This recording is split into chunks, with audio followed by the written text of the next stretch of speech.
तो है फ्रेंड्स, आपको बने रहना है मेरे साथ। मैं आपको बताता हूँ आज how to write on introduction, अपना इंट्रोडक्शन कैसे देना है इजीली।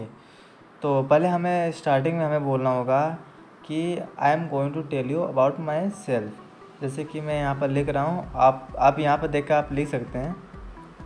जैसे स्टार्टिंग में अगर कहीं भी हम इंस्टीट्यूट में जाना होगा या कॉलेज में जाना होता है तो हमें ये फर्स्ट लाइन पे ये बोलनी होती है। केवल ये कहीं हमें जाने के लिए, कहीं भी कोचिंग सेंटर हो या फिर कॉलेजेस में अगर इंट्रो देना होता है तभी हम बोलेंगे।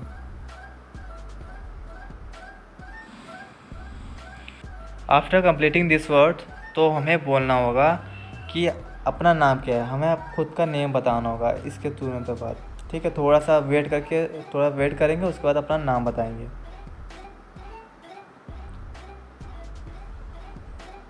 आपको यहाँ पर आपको बताना होगा कि माय नेम इज़, अब उसके बाद आप अपना नाम लिख लेंगे यहाँ पर।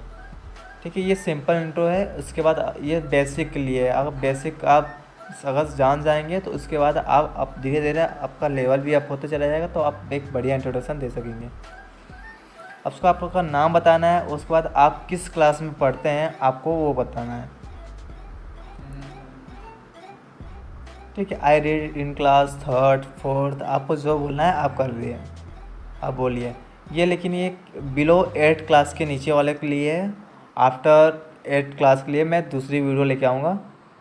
ये ओनली ये 8 क्लास तक वालों के लिए है। नाउ आफ्टर डेट आपको बताना होगा कि आपका एज क्या है। आपको बताना है I M 30 years old, I am 18 years old. आपका जो भी एज होगा आपको बताना है वहाँ पर। ठीक है, जैसे जैसे हम लिख रहे हैं आपको वैसे नोटबुक पे आपको नोट कर लेनी है और इसे घर पर प्रैक्टिस करनी है। आई होप कि आपको 2 से 3 दिन में आपको ये पता चल जाएगी कि इंट्रोडक्शन कैसे देते हैं, बेसिक इंट्रोडक्शन।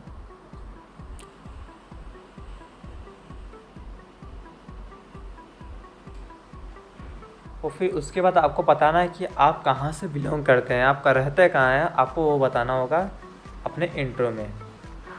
जैसे कि मैं यहाँ पर लिख पा रहा हूँ, आपको थोड़ा यहाँ पर गलती हो गई।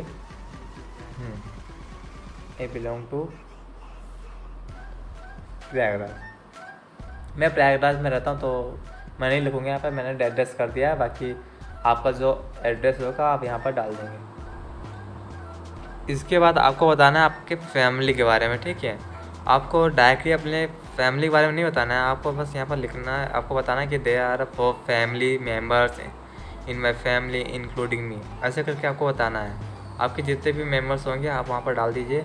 सॉरी, यहाँ पर मैंने मेंबर लिखा है, आपको यहाँ पर मेम्बर्स लिखना होगा। ठीक है, मेम्बर्स। नाउ आपको अपने हॉबीज़ के बारे में बताना है। अगर आपकी एक ही हॉबी होगी तो आपको केवल बोलना है I am going to tell you about my hobby. और आपके एक से ज़्यादा हॉबीज़ हैं तो आपको बोलना है I am going to tell you about my hobbies. Okay, उसके बाद ये लिखने के बाद आपको अपना हॉबी बताना है कि माई हॉबीज़ आर। अगर आपके एक से ज़्यादा होंगे तो आपको माई हॉबीज़ आर लिखना होगा।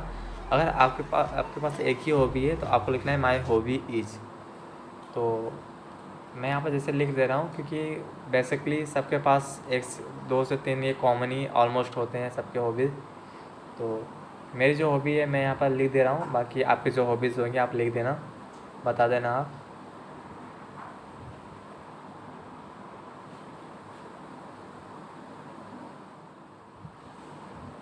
यार I would like to tell you कि मेरी यहाँ पर टाइपिंग स्पीड है बहुत स्लो है, सो डेट्स वाई मैं यहाँ पर बहुत कम अच्छे से लिख पा रहा हूँ, बट फिर भी आपको लिखने का मौका मिल जाएगा।